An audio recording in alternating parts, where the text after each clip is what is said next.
Hello everyone, good morning. ঘুম থেকে উঠে এখন চলে এসেছি রান্নাঘরে। আমার ব্যাকগ্রাউন্ডটা এখন একটু মেস আছে, সেটাকে তোমরা ইগনোর করো। বিভিন্ন জিনিসপত্র যে কার্টনগুলোতে র্যাপ হয়ে এসেছিলো সেগুলোই এখানে রাখা আছে। সকাল সকাল ঘুম থেকে উঠে আমার প্রথমেই যেটা প্রয়োজন হয় সেটা হলো ওয়ার্ম ওয়াটার। বেশ কিছুদিন হয়েছে চিয়া সিড খাওয়া হয় না।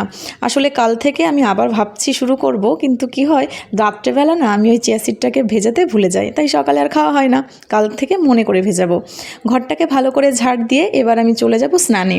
এখন আর স্নান করতে বেশি দেরি করি না, আসলে ঘুম থেকে উঠেই স্নান করে আগে ভাগে পুজোটা সেরে নেওয়ার চেষ্টা করি। তারপর বসেছি ব্রেকফাস্ট করতে, আর এখানে অনন্যা ওর প্রিয় ফোনটা ঘাঁটতে বসেছে।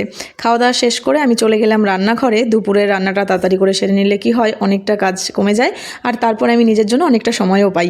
সন্ধ্যার সময় ঘরে পুজো সেরে নিতেই একটা পার্সেল এলো। তো এর মধ্যে আছে একটা কিচেন র্যাক, যেটা এই মুহূর্তে আমার ভীষণ প্রয়োজন ছিল। র্যাকটাকে নিয়ে গিয়ে আমি সমস্ত বাসনগুলোকে গুছিয়ে রাখলাম। এখন কিচেনটা খানিকটা ক্লিন লাগছে। রাতে আমি একটা শ্যুট করছিলাম, তো তোমরা দেখতে পাচ্ছ যে চুলগুলোতে আমি কিছু কার্লার লাগিয়ে এখন রুটি করছি। রাতে এখন আমরা রুটিই খাচ্ছি। দুপুরে আমি ম্যাক্সিমাম রান্নাগুলোই সেরে নিই, তো রাতে সেরকম একটা ঝামেলা থাকে না।